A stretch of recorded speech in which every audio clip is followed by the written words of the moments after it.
Hey everyone, welcome back to our channel Late It. இன்னைக்கு நாம constitution of criminal quotes அப்படிங்கிற chapter தான் பார்க்க போறோம். அதாவது கிரிமினல் கேசஸ்லாம் ஹேண்டில் பண்ண போற கோர்ட் என்னென்ன, அதை யார் எஸ்டாப்ளிஷ் பண்ணணும், அதுக்கு யார் ஜட்ஜை அப்பாயிண்ட் பண்ணணும் அப்படிங்கிற கேள்விக்கான பதிலை தான் இந்த சாப்டரில் சொல்லியிருக்காங்க. அண்ட் இவங்களுக்கான பவர்ஸ் என்ன அப்படிங்கிறதெல்லாம் இதுக்கு அடுத்த சாப்டரான பவர்ஸ் ஆஃப் தி கோர்ட் அப்படிங்கிற சாப்டரில் சொல்லியிருப்பாங்க. ஸோ ஃபஸ்ட் நம்ம கான்ஸ்டிடியூஷன் ஆஃப் கிரிமினல் கோர்ட்ஸ் அப்படிங்கிற இந்த சாப்டரை பார்ப்போம். அண்ட் இதை முடிச்சதுக்கப்புறம் நான் இந்த பவர்ஸ் ஆஃப் கோர்ட் அப்படிங்கிறதுக்கான தனி வீடியோவும் மேக் பண்ணுறேன்.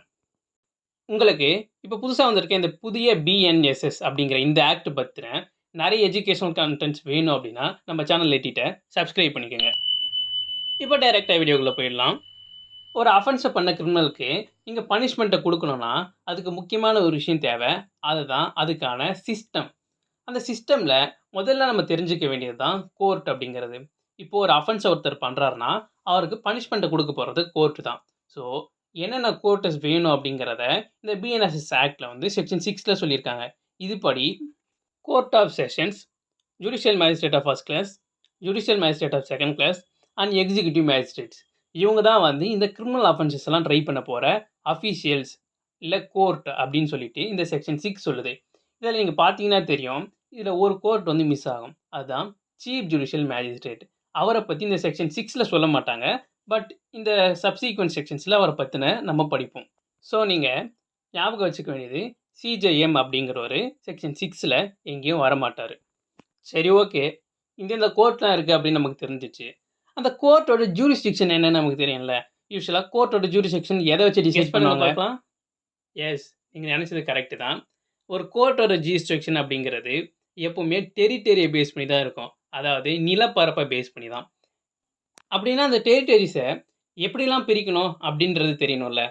ஸோ அதுதான் செக்ஷன் 7ல் சொல்லியிருக்காங்க. ஃபஸ்ட்டு ஒரு ஸ்டேட் அப்படிங்கிறது தான் highest level of jurisdiction or highest level of territory அப்படின்னு சொல்லலாம்.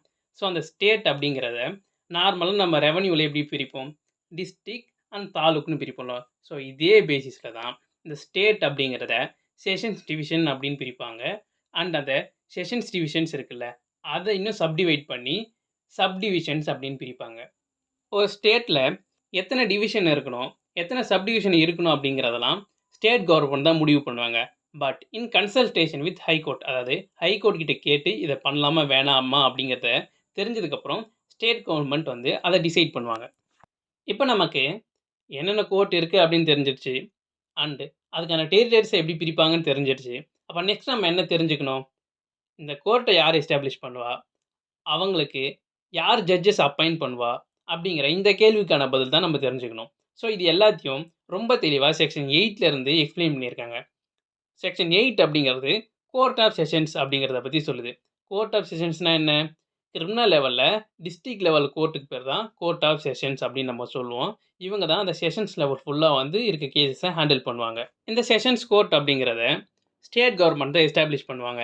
அண்ட் அதுக்கான ஜட்ஜஸை ஹை கோர்ட் அப்பாயிண்ட் பண்ணும். ஒரு செஷன்ஸ் லெவலுக்கும் ஒரு செஷன் ஜட்ஜ் அப்பாயிண்ட் பண்ண வேண்டியது ஹைகோர்ட்டோட கடமை. அண்ட் அதே மாதிரி ஒரு செஷன்ஸ்க்கும் ஒரு செஷன்ஸ் கோர்ட்டை எஸ்டாப்ளிஷ் பண்ண வேண்டியது ஸ்டேட் கவர்மெண்ட்டோட கடமை. இதை தாண்டி அந்த செஷன்ஸ்க்கு நிறைய கேசஸ் வரும் அப்படின்னு இருந்தால் high court can appoint additional sessions. அதாவது ஒரு செஷன் ஜட்ஜுக்கு மேலே நிறைய ஜட்ஜஸை அப்பாயிண்ட் பண்ணலாம். பட் இதில் செஷன் ஜட்ஜ் அப்படிங்கிறவர் பிரின்சிபல் ஜட்ஜாக இருப்பார். அடிஷ்னல் செஷன்ஸ் எல்லாம் வந்து அவருக்கு கீழே வந்து இருப்பாங்க. என்னதான் அவருக்கு கீழே அவங்க இருந்தாலும் அவங்களோட கேடட் அப்படின்னு சொல்ல போகிற அவங்களோட பவர் அப்படிங்கிறது செஷன் ஜட்ஜுக்கு என்ன பவர் இருக்கோ, எந்தெந்த கேஸில் ஹேண்டில் பண்ண முடியுமோ அந்த சேம் பவர் அண்ட் சேம் கேடரில் தான் இருப்பாங்க. இவங்களோட டிஸ்ட்ரிபியூஷன் ஆஃப் பிஸ்னஸ் அப்படின்னு இருக்குல்ல. ஸோ இந்த கேஸ்லாம் நீ ஹேண்டில் பண்ணு, இந்த கேஸ்லாம் நீ ஹேண்டில் பண்ணு அப்படின்னு சொல்லிட்டு அடிஷ்னல் செஷன்ஸ்க்கு கேஸஸை பிரித்து கொடுக்குற வேலையை மட்டும் செஷன் ஜட்ஜ், அதாவது பிரின்சிபல் செஷன் ஜட்ஜ் அப்படிங்கிற அவர் வந்து பார்ப்பார். அண்ட் இன் கேஸ் ஆஃப் ஏதாச்சும் வேக்கன்சி இருக்குது செஷன்ஸ் லெவலில் அப்படின்னா அந்த டைமில் வர அர்ஜென்ட் அப்ளிகேஷன்ஸ் எல்லாம் அடிஷ்னல் செஷன்ஸை ஹேண்டில் பண்ண சொல்லி ஹைகோர்ட் கேன் டைரக்ட். அண்ட் அதே மாதிரி அடிஷ்னல் செஷன்ஸும் இல்லை அப்படின்னா அந்த டைமில் என்ன பண்ணலாம்னா சீஃப் ஜுடிஷியல் மேஜிஸ்ட்ரேட்டுக்கு அனுப்பி அந்த கேஸை அவங்கள ஹேண்டில் பண்ண சொல்லலாம். அந்த கேஸை ஹேண்டில் பண்ணும்போது அந்த சீஃப் ஜுடிஷியல் மேஜிஸ்ட்ரேட்டுக்கு செஷன் ஜட்ஜுக்கு என்ன பவர் இருக்கோ அந்த சேம் பவர் இருக்கும் அப்படின்னு சொல்லிட்டு இந்த செக்ஷனில் சொல்லியிருக்காங்க. ஹைரார்கி ஆஃப் கோர்ட் அப்படிங்கிறத நம்ம பார்த்தோம்னா, செஷன்ஸ்க்கு அடுத்த லெவல்ல இருக்கிறவர் தான் சீஃப் ஜுடிஷியல் மேஜிஸ்ட்ரேட். ஸோ அவர பத்தி தான் இந்த செக்ஷன் 10ல வந்து குடுத்துருக்காங்க. நீங்க இங்க பார்த்தீங்கன்னா தெரியும், நான் இங்க செக்ஷன் 9 பத்தி எதுவும் குடுக்கல.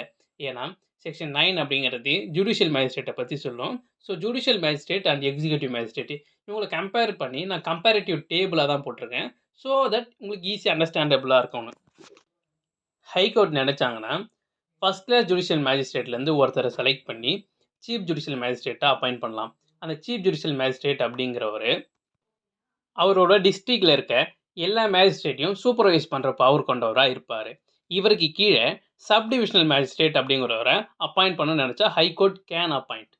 ஸோ இந்த சப் டிவிஷன் மேஜிஸ்ட்ரேட் அப்படிங்கிறவரு, அவரோட சப் டிவிஷன்ல இருக்க எல்லா மேஜிஸ்ட்ரேட்டையும் கண்ட்ரோல் பண்ணுவாரு, சூப்பர்வைஸ் பண்ணுவாரு. ஸோ இப்போ நாம இந்த ஹைரார்கி ஆஃப் கோர்ட்ல அடுத்த லெவலுக்கு வருவோம். அவர்தான் ஜுடிஷியல் மேஜிஸ்ட்ரேட். இந்த ஜுடிஷியல் மேஜிஸ்ட்ரேட் அப்படிங்கிறவர நம்ம 2 கேட்டகரியா பிரிக்கலாம். ஒருத்தர் first class judicial magistrate and 2வது செகண்ட் கிளாஸ் ஜுடிஷியல் மேஜிஸ்ட்ரேட். தமிழ்நாடுல chief judicial magistrate of second class அப்படிங்கிற கேடரே கிடையாது. ஜுடிஷியல் மேஜிஸ்ட்ரேட் அப்படின்னாலே அவரு ஃபர்ஸ்ட் கிளாஸ் ஜுடிஷியல் மேஜிஸ்ட்ரேட் தான். ஹைகோர்ட் நினைச்சாங்கன்னா, ஒரு ஜுடிஷியல் மேஜிஸ்ட்ரேட் கோர்ட்டை வந்து ஸ்பெஷல் ஜுடிஷியல் மேஜிஸ்ட்ரேட் கோர்ட்டாக வந்து மாற்ற முடியும். அப்படி பண்ணாங்கன்னா, அந்த பர்ட்டிகுலர் கோர்ட்டில் ஒரு பர்ட்டிகுலர் கேசஸ் மட்டும் ஹேண்டில் பண்ணலாம் அப்படிங்கிற மாதிரி பண்ணலாம். இதுக்கு ஒரு எக்ஸாம்பிள் சொல்லணும்னா, போக்சோ கோர்ட் எடுத்துக்கிட்டிங்கன்னா, அவங்க வெறும் போக்சோ சம்மந்தமான கேசஸ் மட்டும் தான் ஹேண்டில் பண்ணாங்க. ஸோ தட் இது வந்து ஒரு ஸ்பெஷலான ஜுடிஷியல் மேஜிஸ்ட்ரேட் கோர்ட்.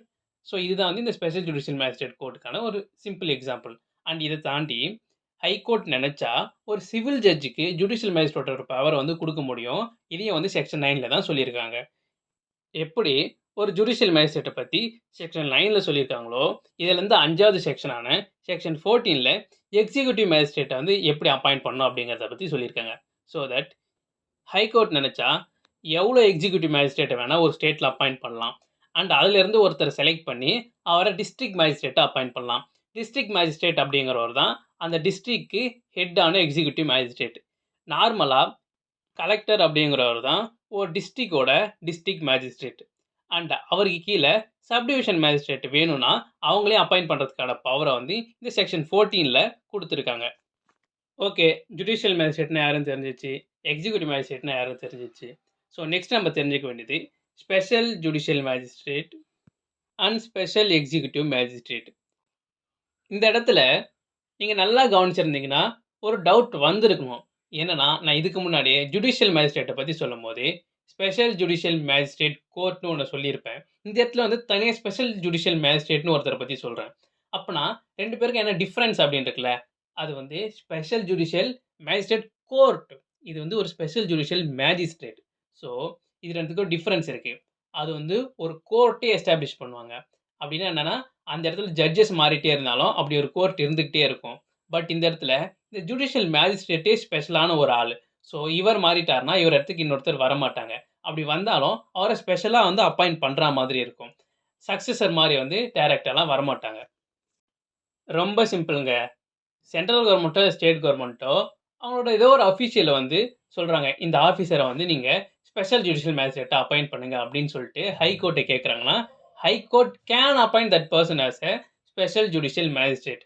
ஆனால் அவங்களோட டென்யூர் அப்படிங்கிறது, அதாச்சு அவங்களோட பதவிக்காலம் அப்படிங்கிறது வெறும் 1 வருஷம் தான் இருக்கும். அதாவது அட் அ டைம் 1 வருஷம் தான் இருக்க முடியும். அதை தாண்டி வேணும்னா ரீஅப்பாயிண்ட் தான் பண்ணணும் அப்படின்றது தான் இந்த செக்ஷன் 11 வந்து சொல்லுது. ஏதாவது ஒரு எக்ஸிக்யூட்டிவ் மேஜிஸ்ட்ரேட்லேருந்து ஒரு ஆளை செலக்ட் பண்ணியோ, இல்லை போலீஸ் அஃபீஷியல்ஸில் எஸ்பி ரேங்க்குக்கு மேலே இருக்கவங்கலேருந்து ஒரு ஆளை எடுத்து அவங்களுக்கு ஏதாவது ஒரு ஸ்பெஷல் ஃபங்க்ஷன்ஸை வந்து அலாட் பண்ணி இந்த ஒர்க்கை பண்ணுங்கன்னு சொன்னால் அவரை தான் ஸ்பெஷல் எக்ஸிக்யூட்டிவ் மேஜிஸ்ட்ரேட் அப்படின்னு சொல்லுவாங்க. As per section 15 of BNSS. Okay, executive magistrate இருக்காங்க, ஜுடிஷியல் மேஜிஸ்ட்ரேட் இருக்காங்க. இவங்களோட ஜூரிஸ்டிக்ஷன்லாம் வந்து யார் டிஃபைன் பண்ணுவா அப்படின்னு பார்த்தீங்கன்னா, ஜுடிஷியல் மேஜிஸ்ட்ரேட்டாக இருந்தாங்கன்னா அவங்களுக்கு அவங்களோட ஒரு டிஸ்ட்ரிக்ட்க்கு நம்ம ஒருத்தர் அப்பாயிண்ட் பண்ணுவோம். அவர் பேர் என்ன? எஸ், நீங்கள் நினச்சது கரெக்ட் தான். Chief judicial magistrate. அந்த சீஃப் ஜுடிஷியல் மேஜிஸ்ட்ரேட் தான் வந்து இந்த பவுண்ட்ரிஸ், இந்த ஜூரிஸ்டிக்ஷன்லாம் டிஃபைன் பண்ணுவார். அண்ட் இதுவே எக்ஸிக்யூட்டிவ் மேஜிஸ்ட்ரேட்டுக்கு போனீங்கன்னா அவங்கள இருக்கலே ரொம்ப பவர்ஃபுல் அஃபீஷியல் யார்? District magistrate. அவர் தான் வந்து அவங்களுக்கான ஜூரிஸ்டிக்ஷன் அண்ட் பவுண்ட்ரிஸ் இதெல்லாம் டிஃபைன் பண்ணுவார். ஸோ இதை தான் வந்து ரெஸ்பெக்டிவ்லி செக்ஷன் 12 அண்ட் செக்ஷன் 16ல சொல்லியிருக்காங்க. இந்த செக்ஷன் ரொம்ப ஈஸின்னு சொல்லலாம். ஏன்னா, செக்ஷன் 13 அண்ட் 17 வந்து subordination of judicial magistrate and subordination of executive மேஜிஸ்ட்ரேட்ட பத்தி தான் சொல்லுது. ஸோ சப்பார்டினேஷன்னா என்ன? அவங்களோட ஹைரார்கி எப்படி குறைஞ்சுக்கிட்டே போகும் அப்படிங்கிறது தான். ஜுடிஷியல் மேஜிஸ்ட்ரேட் அப்படின்னு எடுத்தீங்கன்னா, அவருக்கு மேல் பதவியில இருக்கவர் பேரு சீஃப் ஜுடிஷியல் மேஜிஸ்ட்ரேட். அவருக்கும் மேல இருக்கவர் தான் செஷன்ஸ் ஜட்ஜ். ஸோ இதுதான் வந்து இந்த இடத்துல சப்பார்டினேஷன். அதுவே எக்ஸிக்யூட்டிவ் மேஜிஸ்ட்ரேட் எடுத்தீங்கன்னா, எக்ஸிக்யூட்டிவ் மேஜிஸ்ட்ரேட் அப்படிங்கிறவரு ஃபர்ஸ்ட் லெவல் அண்ட் அவருக்கு மேலே இருக்கிறவரு sub divisional executive magistrate. Then இவருக்கும் மேலே இருக்க ஹையர் அஃபிஷியல் தான் டிஸ்ட்ரிக்ட் மேஜிஸ்ட்ரேட், அதாவது கலெக்டர். இந்த செக்ஷன்ஸை ஈஸியாக ஞாபகம் வச்சுக்கிறதுக்கு நான் இப்போ ஒரு ஐடியா கொடுக்குறேன், அதை ஞாபகம் வச்சுக்கோங்க. செக்ஷன் 6 அப்படிங்கிறது தான் முதல் செக்ஷன். அது என்ன சொல்லும்னா, என்னென்ன கோர்ட் இருக்குது அப்படிங்கிறத சொல்லும். செக்ஷன் 7 அப்படிங்கிறது அந்த கோர்ட்டுக்கான டெரிட்டோரியல் ஜூரிஸ்டிக்ஷன் எப்படிலாம் இருக்கணும் அப்படிங்கிறத சொல்லும். செக்ஷன் 8 அப்படிங்கிறது ஹையஸ்ட் லெவலான கோர்ட்டான செஷன்ஸ் கோர்ட்டை பற்றி சொல்லும். அப்போ ரொம்ப சூப்பர். செக்ஷன் 8 செஷன்ஸ் அப்படின்னா அதுக்கு கீழே வர ஒரு சீஃப் ஜுடிஷியல் மேஜிஸ்ட்ரேட் தானே, அப்போ அவர் தான் செக்ஷன் 9 இருப்பார்னு நினச்சிங்கன்னா அதுதான் தப்பு. செக்ஷன் 9 வந்து திரும்பவும் ஜுடிஷியல் மேஜிஸ்ட்ரேட்னா யாருன்னு தான் சொல்லும். இது ஏன் அப்படின்னா, சீஃப் ஜுடிஷியல் மேஜிஸ்ட்ரேட்டை பற்றி சொல்லணும்னா உங்களுக்கு ஜுடிஷியல் மேஜிஸ்ட்ரேட்னா யாருன்னு தெரியணும். ஏன்னா ஜுடிஷியல் மேஜிஸ்ட்ரேட்லேருந்து ஒருத்தரை செலக்ட் பண்ணி தான் சீஃப் ஜுடிஷியல் மேஜிஸ்ட்ரேட்டை அப்பாயிண்ட் பண்ண போகிறாங்க. ஸோ செக்ஷன் 9 அப்படிங்கிறது ஜுடிஷியல் மேஜிஸ்ட்ரேட்டை பற்றி சொல்லும். பட் நீங்கள் ஞாபகம் வச்சுக்கும் போது 8க்கு அடுத்து 9க்கு வரக்கூடாது, 8க்கு அடுத்து 10க்கு டைரெக்டாக போயிடணும் chief judicial magistrate. So that அடுத்து வர 8 செக்ஷனும் உங்களால் ஈஸியாக ஞாபகம் வச்சுக்க முடியும். செக்ஷன் 9 வந்து நீங்கள் ஜுடிஷியல் மேஜிஸ்ட்ரேட்னா செக்ஷன் 14க்கு டைரெக்டாக போயிடணும் எக்ஸிக்யூட்டிவ் மேஜிஸ்ட்ரேட். ரெண்டுமே ஒன்று தான் சொல்லும். இவங்க யார், இவங்களை எப்படி அப்பாயிண்ட் பண்ணணும் அப்படிங்கிறத 9 and 14ல் சொல்லுவாங்க. அண்ட் நெக்ஸ்ட் வந்தீங்கன்னா 10 நம்ம ஏற்கனவே டிஸ்கஸ் பண்ணிட்டதுனால 10 வராது, 11 வரும். ஸோ 11 அங்கே 14க்கு அடுத்து என்ன 15. ஸோ 11 and 15 வந்து ஒரு special judicial magistrate and special executive மேஜிஸ்ட்ரேட்டை எப்படி அப்பாயிண்ட் பண்ணணும், யாராக இருக்கலாம் அப்படிங்கிறத பற்றி டிஸ்கஸ் பண்ணோம். நெக்ஸ்ட் 11க்கு அடுத்தது என்ன 12 அந்த பக்கம் 15க்கு அடுத்தது 16. ஸோ 12 and 16 அப்படிங்கிறது local jurisdiction of judicial magistrate and executive மேஜிஸ்ட்ரேட்டை பற்றி டிஸ்கஸ் பண்ணுது. அண்ட் இதுக்கு அடுத்தது இந்த பக்கம் 12க்கு அடுத்தது 13, அந்த பக்கம் 16க்கு அடுத்தது 17. ஸோ இதுதான் வந்து subordination of judicial magistrate and executive மேஜிஸ்ட்ரேட்டை பற்றி சொல்லுது. ஸோ தட் வந்து இந்த மாதிரி ஞாபகம் வச்சுக்கிட்டோம்னா உங்களால் எக்ஸாமில் ஈஸியாக ஞாபகம் வச்சு எழுத முடியும். ஸோ இந்த மெத்தடை ட்ரை பண்ணி பாருங்கள். அண்ட் மறக்காமல் நம்ம சேனல் எட்டிட்ட சப்ஸ்கிரைப் பண்ணிடுங்க. See you guys.